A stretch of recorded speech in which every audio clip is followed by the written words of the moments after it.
Olá, irmãos, mais uma vez com nossa palavra, trazendo a palavra para edificar nossa alma. E é o melhor momento da nossa vida, é esse momento em que nós ouvimos a palavra de Deus. E antes de começar a palavra, eu quero pedir a vocês que se inscrevam no meu canal, que compartilhem no Facebook, compartilhem com outras pessoas, para que essa mensagem seja levada a muitas pessoas. Porque tem muita gente que está sedento de Deus e não tem que pregue. Então, nesse momento que nós estamos passando de isolamento, é um momento mais especial que nós devemos nos preocupar com o próximo e levar a palavra a eles. Então, não deixe de se inscrever, não deixe de deixar seu like, compartilhar e divulgar. Porque no momento que vocês estão divulgando, vocês estão me ajudando a pregar a palavra de Deus. Hoje nós vamos falar pela fé que nos salva. A fé que nos salva. Hoje a mensagem é fé de salvação, por exemplo. Vamos lá. A fé, ela é a certeza das coisas que se esperam, a convicção dos fatos que não se vê.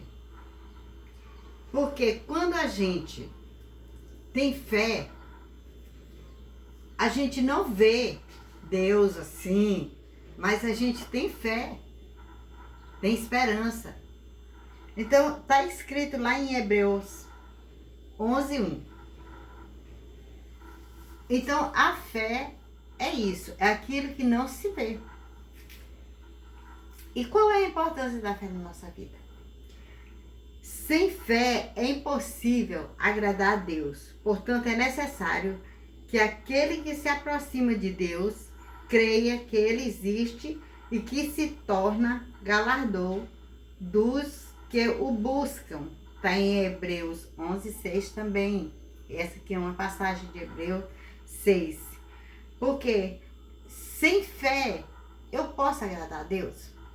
Eu não posso, porque sem fé eu não vou orar, sem fé eu não vou à igreja, sem fé eu não vou procurar nada. Então é isso. Mas a gente se pergunta, né? Como podemos de fato conhecer a Deus? Uma pergunta que muitas pessoas se fazem, principalmente aqueles que vivem afastados, né?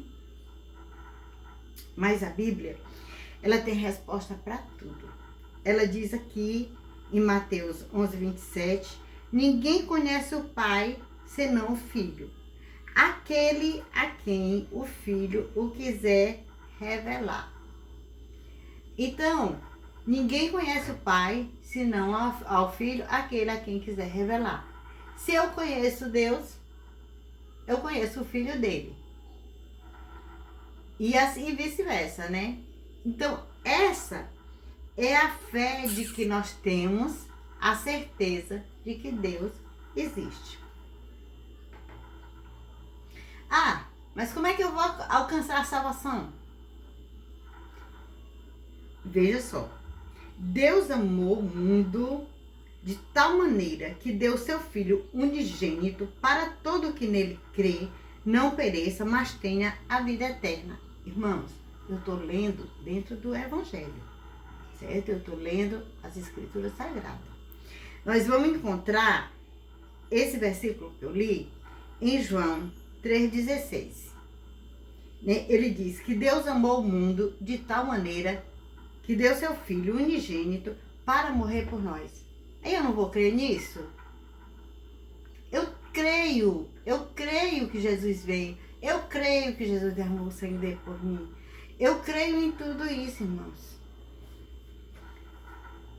Mas assim, nós temos uma prova, nós temos um termo de prova. No tocante à fé genuína. Como é essa fé genuína?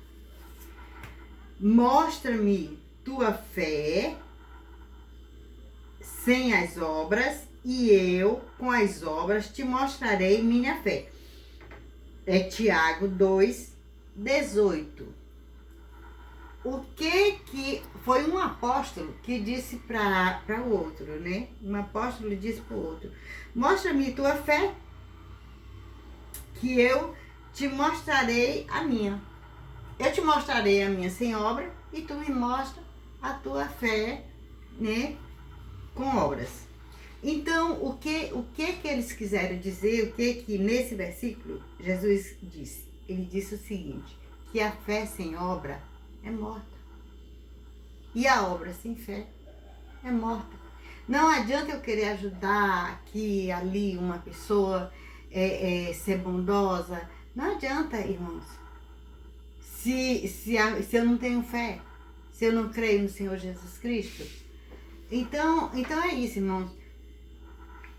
Vamos ver outra coisa que nos mostra como é a fé. O porquê nós devemos ter fé. Veja só. Como foi que Abraão mostrou a fé dele para com Deus? Eu vou ler o versículo, depois eu explico. Não foi por obras que Abraão, o nosso pai, foi justificado quando ofereceu sobre o altar o próprio filho Isaque.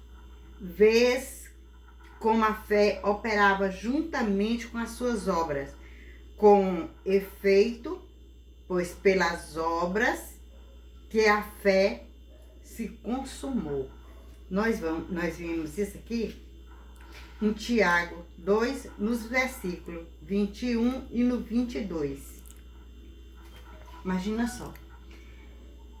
Abraão tinha um filho por nome Isaque. E Deus disse para ele: leva, sacrifica teu filho. Irmão, vocês faziam isso? Olha, irmão, precisa muita fé, não é, para fazer isso? Aí veja só, ele levou o menino para ser sacrificado. Levou, por quê? Porque ele tinha fé em Deus. Ele tinha aquela fé pura em Deus. Que mesmo ele dando aquele filho dele, que era único, mas ele estava sendo obediente a Deus. Agora imagina o coração dele quando subia aquele monte para fazer lá no altar, colocar aquela lenha. E ele colocou a lenha. E o menino no caminho ainda fazia uma pergunta. Tem outros versículos que diz que ele perguntava: papai, cadê o cordeiro? E ele dizia: calma, filho, o cordeiro vai aparecer. E ele amarrou o menino no altar. E quando ele foi levantar o cutelo, que é uma faca, né? Quando ele foi levantar o cutelo, Deus segurou a mão dele e disse: tu já me provaste tua fé, está consumada a tua fé. Agora, a fé dele, por isso que eu falei pela fé, a fé genuína. A fé dele foi consumada sem obras. Foi só a fé que ele tinha em Deus. Por isso que os apóstolos lá na frente tinham perguntado e eu tinha falado, né? Então imagina, quem de nós teríamos coragem de fazer isso com um filho nosso? Ó fé pequena essa nossa, né, irmãos? Então, veja só. A fé genuína e a fé morta. Se um irmão ou uma irmã estiverem carecido de roupa e necessitado de alimento cotidiano, a qualquer dentre vós lhe disser: ide em paz e aquecei-vos e fartai-vos, sem contudo lhe dar o necessário para o corpo, qual proveito disso? Irmãos, aqui está escrito em Tiago 2, 15, 16. Quando alguém chega para ti com muita necessidade e tu tem o bastante, e tu sabe que aquela pessoa está necessitada. Eu sei que hoje nós vivemos num mundo bem complicado, mas a gente tem que prestar atenção às pessoas que estão ao nosso redor, quem está com fome, quem está precisando. Porque, irmão, eu vou dizer para vocês, eu ganho pouco, mas do pouco que eu ganho, ele é multiplicado. Eu divido com irmãos que precisam. E digo a vocês que quando alguém que está com frio ou nu me pede roupa, irmão, se eu não tiver, eu vou sair pedindo. Mas eu dou. Eu vou atrás de dar para ele. Porque, pela minha fé, porque eu sei que a fé sem obra é morta. Então, eu tenho que praticar minha fé e tenho que praticar minha obra.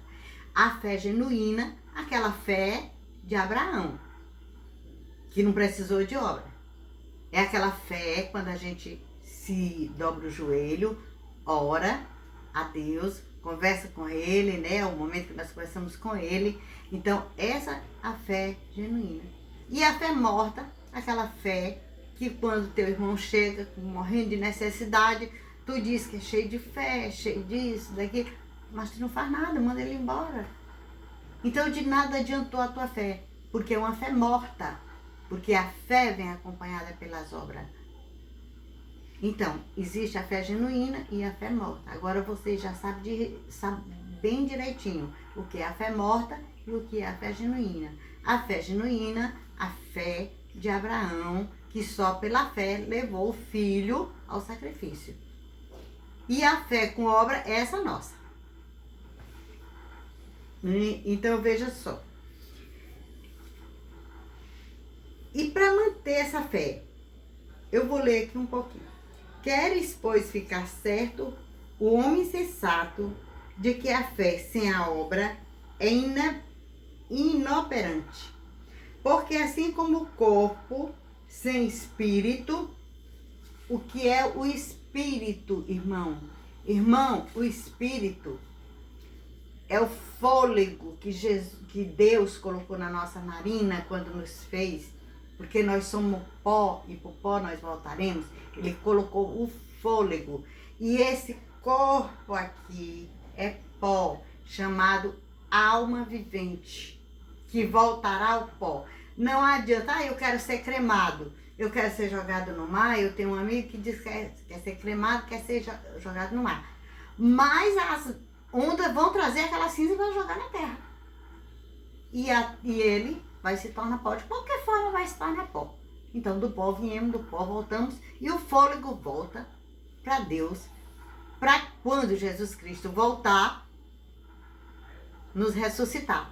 Então ele nos devolve o nosso espírito que está com ele. Então não adianta você dizer que viu alma, que viu isso, que viu aquilo. Porque alma chamada na Bíblia somos nós. Almas viventes. Você pode ver alguma pintura do inimigo, mas alma mesmo você não vê, não.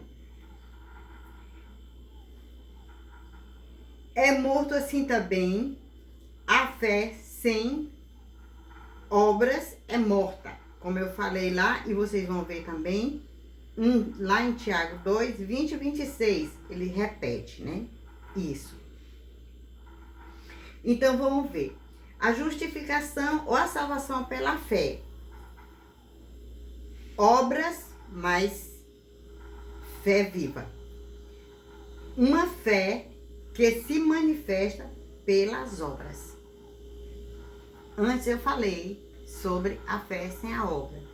Então, eu só posso ter cumprido com o meu dever de casa se eu tiver a fé e tiver a obra. Há dois erros que os filhos de Deus, em particular aqueles que há pouco passaram a confiar em sua graça. Muitas pessoas falam o seguinte: eu vou ser salvo pela graça. Gente, o que é a graça? A graça é Jesus. E nós temos que ter fé em Jesus. E nós temos que praticar todo dia. E temos que orar todo dia, porque é na oração que nós conversamos com Deus. Precisamos evitar o primeiro de considerar as próprias obras e confiar naquilo que pode dizer para ficar em harmonia com Deus. Vocês já ouviram muita gente falar assim: não, eu pego do meu salário e dou para os pobres um pouco do meu dinheiro, saio entregando para eles e tudo. Aí eu pergunto a vocês, essa pessoa foi na igreja? Essa pessoa orou pelo irmão? Essa pessoa se incomodou com o irmão quando o irmão está precisando? Não, ele apenas saiu e fez uma obra. Mas a obra dele não valeu para Jesus Cristo, porque a obra dele está sem fé. E a obra tem que vir acompanhada pela fé. Confiar podem realizar para com harmonia com Deus. Aquele que procura se tornar santo buscando por meio das próprias obras, guarda a lei. Está tentando algo impossível. Tudo o que o ser humano pode fazer sem Cristo está poluído pelo egoísmo. Então, irmão, tudo que vamos fazer, se não fizermos colocando Jesus Cristo na frente, nós estamos usando de egoísmo. O pecado somente, a graça de Cristo por meio da fé que pode nos santificar. Porque que ele fala bem aqui, claramente, que ele só pode nos santificar pela fé e pela obra. Porque pelo crer naquilo que você não viu. Mas, se eu creio em Deus, eu creio que Ele é o Criador que me criou. Eu creio que Ele criou o universo. Eu creio em tudo. Então, eu sei quais são as minhas obrigações da lei. De ajudar o meu irmão, de ajudar o necessitado. Então, é isso, irmãos. É essa a mensagem de hoje. Nós só podemos ser salvos através de nossa fé em Jesus. Sim, pela graça, sim. Mas quem é a graça? Jesus Cristo. Então, vamos ser salvos pela graça. Todos nós, crentes, que lemos a Bíblia, sabemos que vamos ser salvos pela graça. Mas a graça é Jesus Cristo. E um dia Ele voltará. E cuidado, irmão, está muito próximo o fim. E quando vocês ouvirem o soar da trombeta, não diga que eu não falei. Porque se eu não falar, eu vou pagar um preço alto. Então, é essa a missão que Deus me deu. Foi para isso que Deus me mandou para cá, para o mundo. Agora nós vamos conversar um pouco com Deus. Vamos pedir a proteção dEle, porque é nele que nós temos que viver junto. Senhor Deus, nosso Pai, nós te pedimos, Senhor, que neste momento em que muitos estão ouvindo essa mensagem e os que ainda hão de ouvir, porque a tua obra, Senhor, não é morta, ela é viva. Quando se prega a tua palavra e que se faz com fé em ti, nós não confiamos em homens, nós confiamos em ti, Senhor, e é em ti que eu confio. Então é por isso que hoje eu estou aqui, mostrando essa mensagem do Evangelho, bem curtinha, mas bem edificante, para salvar muitas vidas, Senhor. Então vai tocando, Senhor, no coração de quem ouve, para que ele sinta a vontade de multiplicar, meu Deus. Para que ele sinta a vontade, Senhor, de levar também a tua palavra, meu Deus. Pai amado, Pai querido, nós te adoramos e te bendizemos. E mais uma vez, neste mundo de pandemia, nós te pedimos que o Senhor ajude muitas pessoas que estão passando necessidade e que nos mostre também uma forma melhor de ajudar essas pessoas. Então, Senhor, nos ajuda a pregar a tua palavra e nós precisamos tanto de ti, meu Deus, tanto, porque sem ti nada somos. Abençoa todos nós, Em nome do teu Filho amado Jesus, nós te pedimos, Senhor. Amém.